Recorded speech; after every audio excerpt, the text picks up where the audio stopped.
Sa gitna ng kagubatan, kung saan ang mga dahon ay marahang sumasayaw sa ihip ng hangin, may mga kwentong hindi sinulat kundi naramdaman.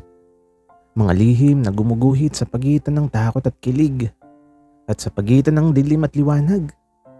At sa gabing iyon, isang multong pogi ang unti-unting nagising, hindi upang manakot, kundi upang magmahal. Hindi ako multo, pero nung gabing yun, gusto kong magmukhang isa. Nasa loob kami ng gubat, tahimik. Sobra, yung tipong rinig mo pati yung tibok ng puso mo. Class trip daw, sabi ng teacher. Team building, sabi ng mga kaklase ko. Pero ang totoo, gusto ko lang talaga siyang makasama. Si Harold. Tahimik siya, matangkad, maputi, at kapag umingiti, parang may ilaw na sumisindi sa dibdib ko. Nagtaguan kami, syempre, ako yung nagbolontaryo na maging multo. Nagtago ako sa likod ng makapal na puno. Humawak ako sa mahabang sanga. Kinuskos ko ng dahon para gumawa ng tunog. Tsaka ako siya nakita. Naglalakad siya ng mag-isa, mahinahon. Maingat pero halatang kabado. Dahan-dahan ako lumapit. Iniluwa ko ang hangin palabas sa bibig ko. At ang sabi ko, "Ooh!" Tumigil siya. "Ooh!" Bigla siyang napalingon at doon na ako tumalon palabas sabay sigaw. "Buah!"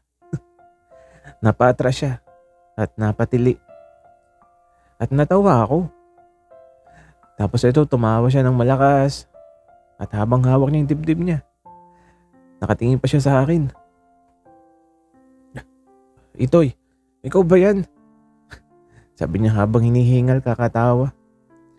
At eto lumapit siya. "Kala ko talaga multo." Wika pa niya. Bigla ko naramdaman na uminit yung tenga ko. Hindi dahil sa takot, kundi dahil sa kung paano siya tumingin sa akin. Malapit na kami sa isa't isa. Halos magkadikit na yung balikat namin. Tapos tahimik. Tapos bigla niyang sinabi ng mahina, "Pero kung multo ka, sana huwag ka nang mawala."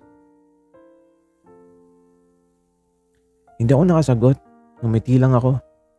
At sa unang pagkakataon, natakot ako sa isang bagay na baka masyado na ako nasasanay sa presensya niya. Habang pabalik kami sa tent, magkatabi kaming naglalakad. At sa dilim ng gubat, hindi na ako multo. Hindi na rin siya natatakot. Kasi pareho na kaming natatakot sa mas nakakatakot na bagay. Ang unti-unting paglapit ng puso namin sa isa't isa. Pagkaraan ng gabing yun sa gubat, hindi na kami pareho ni Harold. Hindi naman sa halata. Pero kami, nararamdaman namin. Lagi siyang nasa tabi ko. Sa lakad, sa upo, sa pila ng pagkain, sa lahat. Parang multo pa rin ako sa buhay niya. Palagi nasa gilid, pero gusto niyang andun lang ako. Isang hapon, nagsabi yung teacher namin na may gagawin daw ulit sa gubat, treasure hunt. At ang sabi niya, "Kailangan ba by pair?" Alam niyo kung sino agad ang lumapit sa akin? Si Harold. Hindi na siya nagtanong, kundi lumapit na siya at hindi na siya nagduda. Hinawakan niya ang manggas ng damit ko. "Itoy, tayo ah." Simple salita, pero sobrang lakas ang tama sa puso ko. Habang naglalakad kami sa mas masukal na parte ng gubat, nauuna na siya. Ako yung nasa likod niya. Pero hindi niya binibitawan yung kamay ko. Di ko alam kung napapansin niya o sinasadya niya. Pero ramdam ko kung paano niya ako hinahatak kapag madulas ang lupa, kung paano niya ako hinihintay kapag nadadapuan ako ng takot. At sa isang malaking puno, doon kami huminto. At ang tanong niya, "Pagod ka na? Umiling ako?" Sabi ko naman, Hindi. Pero parang ang bilis ng tibok ng puso ko." Bigla siyang tumingin sa akin, tahimik at malalim. At ang bulong niya, "At least, hindi ka natatakot." Lumapit siya, hindi ko alam kung bakit ko ginawa pero inilapit ko din yung sarili ko. Magkalapit yung mukha namin, amoy ko yung pabango niya. Naramdaman ko yung init ng balat niya. At doon bigla siyang ngumiti. "Kung multo ka talaga, ikaw lang yung gusto kong makita gabi-gabi." Wika niya sa akin. At eto, tila ba parang may sumabog sa dibdib ko. Nakita namin yung treasure. Maliit na kahon na may chocolate. Hinati niya sa dalawa. Inabot niya sa akin. Tapos sinabi niya, "Sa'yo yung mas malaking hati." "Ha? Bakit?" tanong ko. Kumibit balikat lang siya. At ang sabi niya, "Kasi ikaw yung favorite ko." Pabalik na kami, magkatabi. Magkaharap palagi ang mga mata namin at sa bawat akbang sa gubat, hindi na lang takot yung nararamdaman ko, kundi isang multo na unti-unting nagiging totoo. Hindi ko na mabilang kung ilang beses ko nang nahuhuli si Harold na nakatingin sa akin. Hindi yung normal na tingin, yung tipong parang gusto niyang magsalita pero natatakot siyang marinig yung sagot. Isang hapon malayo kami sa grupo. Sa tahimik na parte ng gubat, may malaking puno ulit. Parang lagi na lang kaming dinadala doon ng mundo. Umupo siya sa tabi ko, balikat sa balikat, hindi nagsasalita. Hanggang sa bigla siyang bumulong at huminga. "Itoy, natatakot ka ba sa multo?" At eto, napangiti ako. Sagot ko naman, "Hindi. Mas natatakot ako sa mga bagay na hindi ko maipaliwanag." Tumahimik siya tapos bigla niyang hinawakan yung kamay ko. Hindi pa biro. Hindi aksidente. Sinadya tapos nanigas ako pero hindi ko binawi. Mainit ang palad niya at nanginginig. At ang mahina niyang sabi, "Alam mo, para kang multo. Bigla kang pumasok sa buhay ko tapos hindi na kita maialis." Hindi ako nakasagot. Hindi ako nakahinga. Hindi ko alam kung paano Kasi doon ko naintindihan na hindi lang ako multo sa paningin niya. Naging realidad na ako. At may biglang bumagsak na dahon mula sa itaas. Napunta sa buhok niya. Inangat ko yung kamay ko at dahan-dahan kong inalis. Napatigil siya at hindi umiwas, hindi gumalaw. Tiningnan lang ako. At ang bulong niya, "Salamat." Ang layo pa ng pagitan namin pero parang dikit na yung mga puso namin.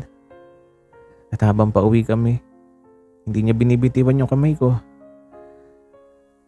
Kahit may ibang kaklase, kahit may guro, hindi siya nag-alala. At doon ko na-realize na hindi na kami nagtatago sa gubat. Unti-unti na rin kaming lumalabas sa takot.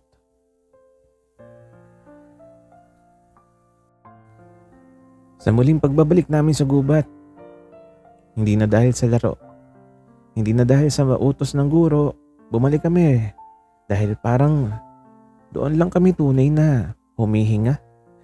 Tahimik ang paligid, Mga dahong nakadapa sa lupa, hanging malamig na dumadampi sa balat. At huminto si Harold sa ilalim ng pinakamalaking puno. Umarap siya sa akin, hindi nakangiti, hindi nagbibiro, seryoso. At bigla siyang napabuntong hininga. At ang sabi niya, "Itoy, matagal ko nang gustong sabihin to.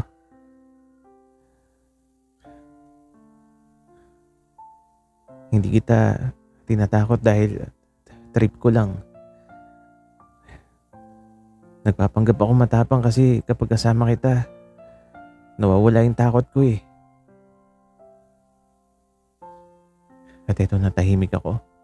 Parang tumigil yung mundo ko tapos umingay sa loob ng dibdib ko. Hindi ako makahinga. At eto, lumapit siya ng konti. Isang hakbang, dalawang hakbang, hanggang sa halos magdikit na kami. At ang sabi pa niya, "Hindi ko alam kung kailan nagsimula eh, pero alam ko, hindi na kita kayang mawala." Napapikit ako at bago pa ako makapagsalita, hinawakan niya yung pisngi ko. Marahan. Parang takot siyang masira ako. "Itoy, gusto kita eh." Mahina niyang sinabi, pero ang lakas ng tama. Isang segundo, dalawa, tatlo. Walang hangin, walang tunog. Walang ibang mundo. Tanging kami lang. At ang tugon ko, hinawakan ko rin ng kamay niya. Hindi para itaboy, kundi para manatili. At ang sagot ko, akala ko ako lang. At ito, napangiti siya. Hindi malaki, hindi pilit. Yung totoong ngiti. Lumapit siya ng mas lalo hanggang sa ang noon namin ay nagdikit. Hindi kami humalik. Pero sapat na yun kasi doon pa lang, buong buo na ako. At paglabas namin ng gubat, hindi na kami dalawa lang. Naging kami na, walang takot, walang multo, walang pagtatago. Isang pag-ibig sa gitna ng katahimikan. At simula nung gabing yun, parang naging mas maliwanag ang gubat.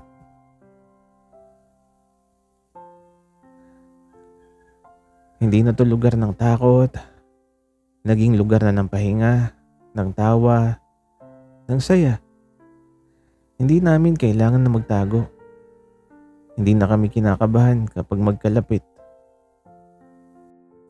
Isang umaga, bumalik kami sa parehong lugar kung saan ko siya unang tinakot. Umupo kami sa damuhan magkatabi, balikat sa balikat. Naalala mo pa ba? Alin, yung sigaw mo? At eto, napangiti ako. At eto, tumawa naman siya. At eto, humiga kami sa damo. Pinatong niya yung ulo niya sa hita ko. Hindi ko siya pinigilan. Tiningnan ko siya mula sa taas.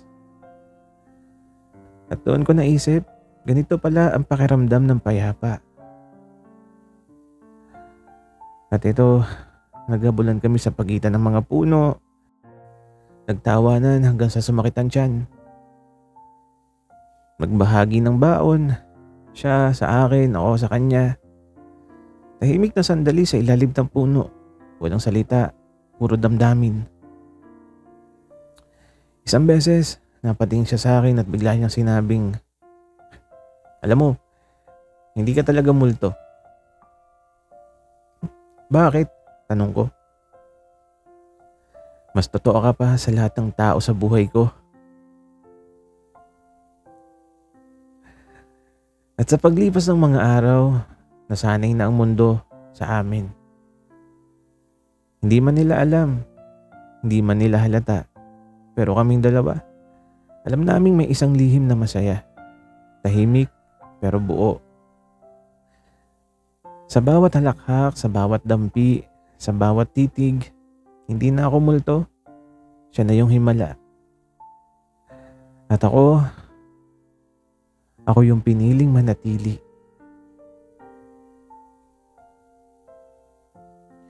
Lumipas ang panahon na parang hangin sa mga dahon. Hindi na kami mga batang nagtatakutan sa gubat. Hindi na rin kami mga lalaking takot sa sariling puso. Naging kami sa paraan tahimik pero totoo. Minsan-minsan bumabalik pa rin kami sa gubat. Hindi para manakot kundi para alalahanin kung saan nagsimula ang lahat. May maliit na kubo na ngayon doon. Hindi grande, hindi perpekto, pero punong-puno ng tawa, punong-puno ng alaala, punong-puno ng pagmamahalan. Si Harold, hindi lang siya multong pogi sa paningin ko. Siya yung tahanan at ako, hindi lang ako multo sa dilim. Ako na yung katotohanan pinili niyang makita araw-araw. Isang hapon magkatabi kaming nakaupo sa ilalim ng puno. Hinawakan niya ang kamay ko ng mahigpit. Hindi nanginginig. At ang sabi niya, hindi ko na kailangan matakot dahil nandito ka. At ngumiti naman ako at ang sagot ko, hindi na rin ako multo dahil ikaw na yung dahilan kung bakit ako naging totoo. Walang palakpakan pero sapat. Dahil sa mundo namin, ito yung pinakamatinding himala. Ang isang gubat na minsang tahanan ng takot, doon sa may bolang pinakatahimik na pag-ibig. Hindi kailangang isigaw, hindi kailangang itago. Dahil ang totoong multo ay hindi nananakot, kundi nananatili. At sa paglipas ng panahon, dalawang pusong minsang naligaw sa dilim ang natutong maging liwanag ng isa't isa habang buhay. Sana'y nagustuhan niyo ang aming kwento. Maraming salamat sa inyong pakikinig.